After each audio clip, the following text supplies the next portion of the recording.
Chapter 15.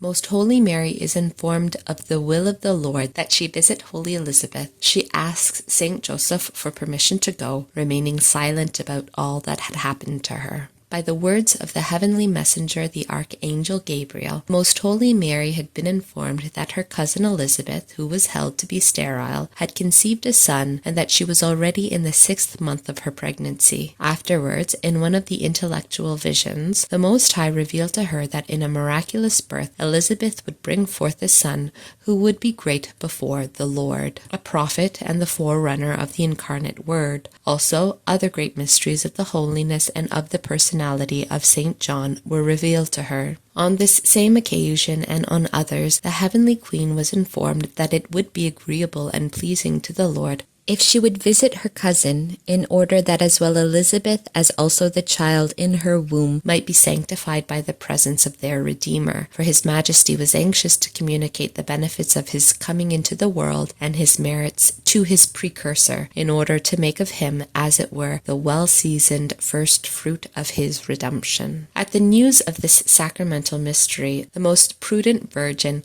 with admirable jubilee of spirit, rendered thanks to the Lord for such great condescension and favor vouchsafed to the soul of the precursor and prophet, and to his mother Elizabeth. Signifying her readiness to fulfill the divine pleasure, she spoke to His Majesty and said, Most High Lord, beginning and cause of all good, let thy name be eternally glorified, acknowledged and praised by all the nations. I, the least of thy creatures, give thee humble thanks for the liberal kindness which thou wishest to show to thy servant Elizabeth, and to the son of her womb. If it is according to the promptings of thy condescension that I serve thee in this work, I stand prepared, my Lord, to obey eagerly thy divine mandates. The Most High answered her, My dove and my beloved, elect among creatures, truly I say to thee, that on account of thy intercession and thy love, I will, as a Father and most liberal God, take care of thy cousin Elizabeth and of the son who is to be born of her. I will choose him as my prophet and as the precursor of the Word, which is made man in thee. I will look upon them as belonging to thee and intimately connected with thyself. Therefore I wish that my and thy only begotten go to see the mother, in order to free the son from the chains of the first sin, and in order that, before the common and ordinary time decreed for other men, his voice in praise may sound up to my ears, and that the mysteries of the incarnation and redemption may be revealed to his sanctified soul. Therefore I wish thee to visit Elizabeth, for we 3 persons of the Blessed Trinity have chosen her son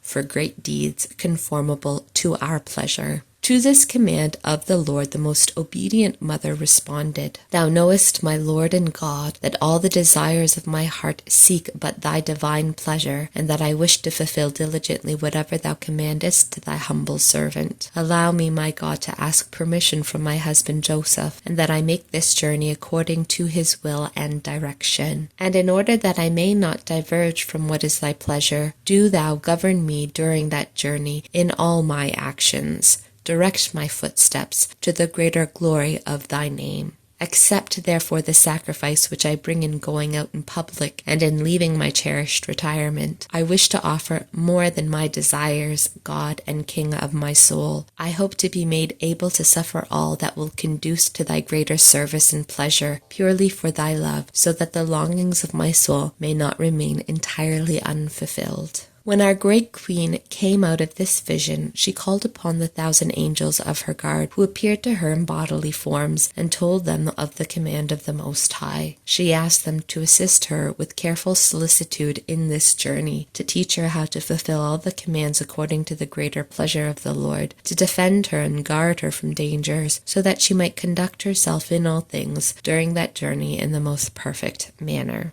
The holy princes, with wonderful devotion, offered to obey and serve her. In the same manner, the mistress of all prudence and humility was wont to act also on other occasions. For though she was herself more wise and more perfect in her deeds than the angels, yet because she was yet in the state of pilgrimage and endowed with a nature lower than that of the angels, she was always solicitous to attain the plenitude of perfection by consulting and asking for the aid of her guardian angels, though they were her inferiors in sanctity. Under their direction, as also also by the promptings of the Holy Spirit, all her human actions were well disposed and well ordered. The heavenly spirits obeyed her with alacrity and punctuality, such as was proper to their nature and due to their queen and lady. They held sweet intercourse and delightful colloquy with her, and alternately with her they sang highest songs of praise and adoration of the Most High. At other times they conversed about the supernal mysteries of the incarnate Word, the hypostatic union, the sacrament of the redemption, the triumphs to be celebrated by him, the fruits and blessings accruing therefrom to mortals. It would necessitate lengthening out this work too much if I were to write all that has been revealed to me about these conversations. The humble spouse proceeded immediately to ask the consent of Saint Joseph for executing the mandate of the Most High, and in her consummate prudence she said nothing of these happenings, but simply spoke to him these words: "My Lord and Spouse, by the divine light it was made known to me that through condescension of the Most High, the prayer of my cousin Elizabeth, the wife of Zacharias, has been heard. She has conceived a son, though she was sterile. Since she has obtained this singular blessing, I hope that through God's infinite bounty, her son will greatly please and glorify the Lord. I think that on this occasion I am under obligation to visit her and converse with her on certain things for her consolation and spiritual encouragement. If this is according to thy liking, my master, I will perform it with thy permission, for I am entirely subject to thy will and pleasure. Consider then what is best for me, and command what I am to do." This prudent silence of the Most Holy Mary, so full of humble subjection, was very agreeable to the Lord, for she showed herself thereby worthy and capable of receiving the deposit of the great sacraments of the King. Therefore, and on account of the confidence in his fidelity with which she proceeded, His Majesty disposed the most pure heart of Saint Joseph, giving him his divine light to act conformably to his will. This is the reward of the humble who ask for counsel, that they will find it with certainty and security. It is also the peculiar prerogative of a holy and discreet zeal to be able to give prudent advice to those that ask. Full of this holy counsel, Saint Joseph answered our Queen: "Thou knowest already, my lady and spouse, that my utmost desires are to serve thee with all diligence and attention. For I am bound to have this confidence in thy great virtue, that thou wilt not incline toward anything which is not according to the greater pleasure and glory of the Most High. And this is my belief also in regard to this journey, lest thy making this journey alone and without the company of thy husband cause surprise. I will gladly go with thee and attend to thy wants on the way. Do thou appoint the day on which we shall depart together."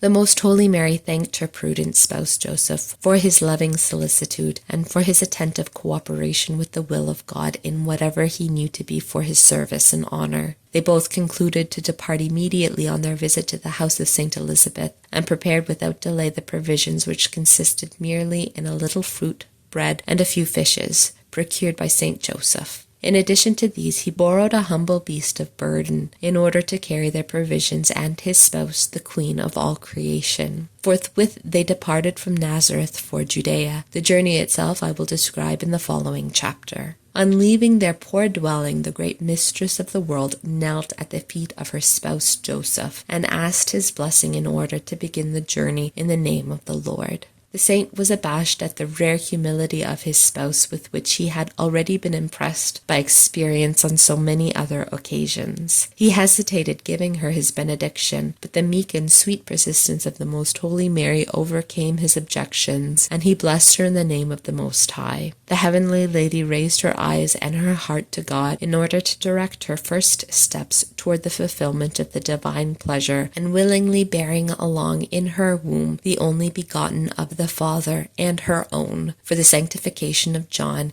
in that of his mother Elizabeth.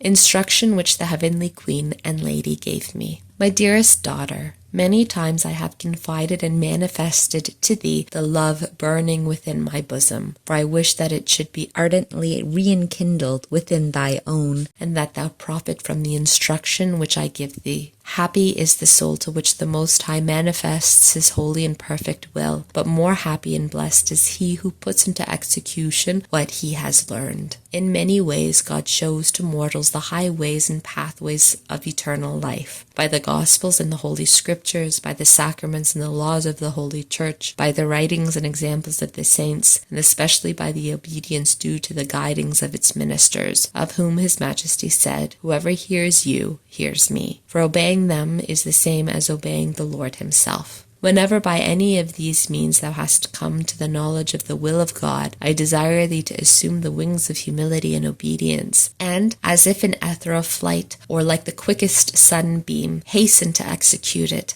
and thereby fulfill the divine pleasure. Besides these means of instruction, the Most High has still others in order to direct the soul. Namely, he intimates his perfect will to them in a supernatural manner, and reveals to them many sacraments. This kind of instruction is of many and different degrees. Not all of them are common or ordinary to all souls, for the Lord dispenses his light in measure and weight. Sometimes he speaks to the heart and the interior feelings and commands. At others, in correction, advising or instructing. Sometimes he moves the heart to ask him. At other times he proposes clearly what he desires in order that the soul may be moved to fulfill it. Again he manifests as in a clear mirror great mysteries in order that they may be seen and recognized by the intellect and loved by the will. But this great and infinite good is always sweet in commanding, powerful in giving the necessary help for obedience, just in his commands, quick in disposing circumstances so that he can be obeyed, notwithstanding all the impediments which hinder the fulfillment of his most holy will. In receiving this divine light, my daughter, I wish to see thee very attentive and very quick and diligent in following it up indeed. In order to hear this most delicate and spiritual voice of the Lord, it is necessary that the faculties of the soul be purged from earthly grossness, and that the creature live entirely according to the Spirit. For the animal man does not perceive the elevated things of the divinity. Be attentive then to his secrets, and forget all that is of the outside. Listen, my daughter, and incline thy ear. Free thyself from all visible things, and in order that thou mayest be diligent, cultivate love. For love is a fire which does not have its effect until the material is prepared. Therefore, let thy heart always be disposed and prepared. Whenever the Most High bids thee or communicates to thee anything for the welfare of souls, or especially for their eternal salvation, devote thyself to it entirely, for they are bought at the inestimable price of the blood of the Lamb and of divine love. Do not allow thyself to be hindered in this matter by thy own lowliness and bashfulness, but overcome the fear which restrains thee. For if thou thyself art of small value and usefulness, the Most High is rich, powerful, great, and by himself performs all things. Thy promptness and affection will not go without its reward, although I wish thee rather to be moved entirely by the pleasure of thy Lord.